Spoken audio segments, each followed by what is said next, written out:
Presentando lo que son las estrategias del tratamiento en disfagia de la materia de terapia física en la mecánica de deglución, los integrantes somos Paulina García, José Rodríguez, Daniel Cuellar, Valeria Leal y Gibran Loya y Luisa Núñez. Bueno, ¿qué es la disfagia? Va a ser una alteración, una dificultad que ocurrir en lo que son las fases de deglución. Siguiente. Se va a clasificar en dos tipos, va a ser la disfagia orofaringea, que esta va a ocurrir en la fase oral, también como lo que es en la faringea, y la disfagia esofágica, que esta va a ocurrir principalmente por una disfunción en la fase esofágica de la eglución. Siguiente. La disfagia orofaringea, esta se va a caracterizar por presentar lo que son problemas en la preparación del alimento, así como en el manejo de líquidos principalmente, así como presencia de síntomas como son la regurgitación nasal, tos y palabra. Sí, y pues va a presentarse en sí en lo que es la intervención terapéutica, equipo de rehabilitación. Siguiente. Bueno, la disfagia esofágica, pues esta se va a caracterizar por presentar lo que son alteraciones fundamentalmente en lo que es en el manejo de alimentos sólidos. Siguiente. Bueno, en cuanto al tratamiento, vamos a tener que se divide en diferentes formas. Se puede dividir en directo, los cuales tienen como finalidad facilitar el paso seguro del bolo alimenticio hacia el estómago, y estos deben realizarse en cada deglución. Tenemos también los del método indirecto, los cuales tienen como objetivo mejorar el control motor del aparato bucofunador. Y también tenemos la terapia ocupacional, la cual nos va a permitir acercar a nuestro paciente hacia las actividades. Dale. Dentro de los métodos directos, vamos a tener las estrategias posturales, las maniobras de facilitación, dentro de las cuales se van a encontrar la maniobra de Mandelson, la deglución supraglótica, la deglución suprasupraglótica, la maniobra de la deglución forzada, maniobra de doble deglución y la maniobra de Masako. También vamos a contar con las técnicas de control del bolo y las técnicas de protección respiratoria. Bueno, en cuanto a los métodos indirectos, vamos, como ya se mencionó anteriormente, estos tienen como objetivo mejorar el control motor del aparato bucofunador y se dividen principalmente en dos métodos, los que son aquellos que reducan las alteraciones de la sensibilidad y de los reflejos, y aquellos que reducan lo que es el tono y la movilidad. Bueno, para trabajar la sensibilidad y los reflejos, vamos a hacer uso de crioterapia sobre el velo del paladar, terapia miofuncional, trabajar el reflejo de la devolución con bolos fríos o sabores ácidos, inhibición de los reflejos patológicos, técnicas para el realce sensorial y estimulación de los reflejos orales normales. Para trabajar el tono y la movilidad, vamos a hacer uso de técnicas como lo es el control motor oral a través de movimientos de la lengua, ejercicios de resistencia a través de empujar el depresor lingual, estimulación de la mímica a través de técnicas de amasamiento, estiramiento, tapping, estimulación térmica con calor y frío, estimulación táctil con pincel y estimulación vibratoria. También vamos a hacer uso de FNP de cabeza y cuello para favorecer la contracción faríngea, el movimiento laringio y el cierre de la glotis, así también como el Vital Steam.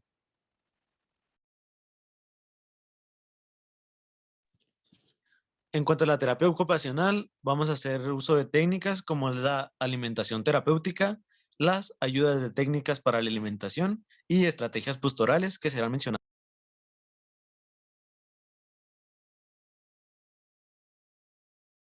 Dentro de las estrategias de tratamiento tenemos que se pueden clasificar en dos grandes grupos, las técnicas de compensación o técnicas compensatorias y las técnicas propiamente de tratamiento.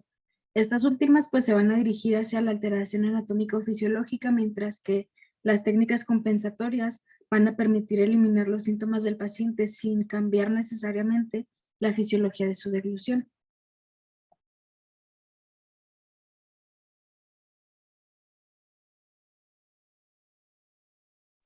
Ahora pasando a las técnicas compensatorias, vamos a tener que estas van desde lo que es una buena higiene bucal, una buena postura al comer, una cantidad de comida adecuada o uso de cubierto necesario. Bien. En cuanto a las compensaciones posturales, vamos a tener que los cambios posturales tienen el potencial de cambiar las dimensiones de la faringe y así cambiar la dirección del bolo sin aumentar el esfuerzo realizado por el paciente. Incluso pueden mejorar los tiempos de tránsito oral y faríngeo. Además, se pueden utilizar en todas las edades, tanto en pacientes neurológicos como en resecciones de cáncer de cabeza y cuello u otras alteraciones estructurales. La técnica postural puede eliminar la aspiración en el 75 al 80% de los pacientes disfágicos, incluyendo niños y pacientes con alteraciones cognitivas o de lenguaje. Las técnicas posturales también se suelen usar de forma temporal hasta que la deglución se recupera o las distintas técnicas de tratamiento mejoran la función motora. Siguiente. En cuanto a la modificación del volumen y de la velocidad de presentación del bolo, en individuos con debilidad en la deglución faríngea, que precisa de 2 o 3 degluciones por el bolo, la compensación será tan simple como dar bolos más pequeños a una velocidad menor para así disminuir el riesgo de aspiración por acúmulo de comida en la faringe. Siguiente. Bien. Dentro de la modificación de la consistencia de los alimentos, vamos a ver que mediante su procesamiento, utilizando preparados comerciales o eliminando de la dieta ciertas consistencias, esta es una estrategia de terapéuticos como ocurre en pacientes continuamente. Ahora pasando a lo que es el uso de prótesis, ya puede llegar a usarse lo que es el elevador del paladar o el aumento del paladar. El primero, pues como su nombre eso dice, eleva el paladar blando para cerrar el esfínter velofaríngeo. Y lo que es el aumento del paladar, este reconstruye lo que es pues esa área para permitir lo que es el contacto con la lengua y así impulsar el bolo correctamente. Continuando, se aplica en lo que es en el cuello, como consecuencia potenciar los músculos, mejorar la propiocepción y la laringe, ya que pues esta es tanto compensatoria como de tensión en la sensibilidad, retraso en la fase faríngea de 2 partes, la que es la táctil, esta aumenta la sensibilidad para alertar al tronco cerebral y así acelerando la fase faríngea. Esta consiste en masajear sobre la zona afectada, además de toques suaves y enérgicos alternantemente. Y la que es mediante succión de glución, el cual es un movimiento vertical de la lengua exagerado, con un movimiento de succión con los labios cerrados, lo cual permite el tránsito posterior de la saliva y es por eso que se recomienda en pacientes con poco control de secreciones orales.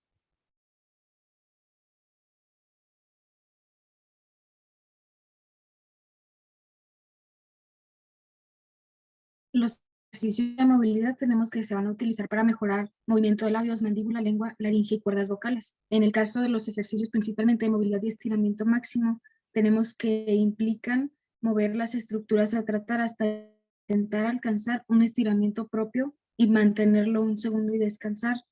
Tenemos que los ejercicios para movilidad y control de la lengua deben mejorar el tiempo de tránsito oral. De aquí tenemos que se pasa al control de bolo y masticación, que se van a utilizar para mejorar el control motor de la lengua y se van a realizar con gasas, al menos de manera inicial. Pasando a los ejercicios para sujeción del bolo en la lengua, tenemos que solo deben iniciarse cuando el paciente pues ya es capaz de manipularlo de manera independiente y sin riesgos. También hay que realizar ejercicios para practicar la propulsión posterior del bolo. Para ello, pues se va a colocar, una gasa enrollada en la lengua. Y pues de aquí tenemos que tener en cuenta que hay varios ejercicios que se utilizan para mejorar la movilidad de la base de la lengua. Pásale, porfa. Dentro de las maniobras deglutorias, tenemos que estas van a estar diseñadas para situarse bajo un control voluntario ciertos aspectos concretos de la deglución faríngea. Existen hasta este momento 5 maniobras principales. En el caso de la deglución supralótica, esta va a estar diseñada para cerrar la vía aérea a nivel de las cuerdas vocales antes y durante la deglución. Y la deglución supraglótica, tenemos que esta se va a encargar de cerrar la vía aérea antes y durante la deglución también. Y en el caso de la deglución forzada, esta va a permitir aumentar la movilidad posterior de la base de la lengua durante la deglución faríngea y así evitar que el bolo pues quede estancado o atorado en la vallécula. En el caso de la maniobra de Mendelssohn, tenemos que esta está diseñada para aumentar la cantidad y la duración de la elevación de la laringe y así a la par aumentar la duración y la amplitud de la apertura cricofaríngea, incluso a la par de mejorar la coordinación global de la deglución. Y por último, en la maniobra de Masako, esta está diseñada para ejercitar el músculo glosofaríngeo, que es el responsable principal de la retracción de la base de la lengua y el desplazamiento anterior de la pared faríngea. Estas maniobras hay que tener bien en cuenta que se tienen que realizar paso a paso, utilizando de inicio como bolo la propia saliva del paciente y deben practicarse a tal grado que de manera repetitiva se consiga la realización correcta sin riesgos por parte del paciente de manera autónoma. En algunos casos es importante tener en cuenta que el paciente debe combinar una técnica postural con una maniobra deglutoria para tener así una deglución segura y eficiente.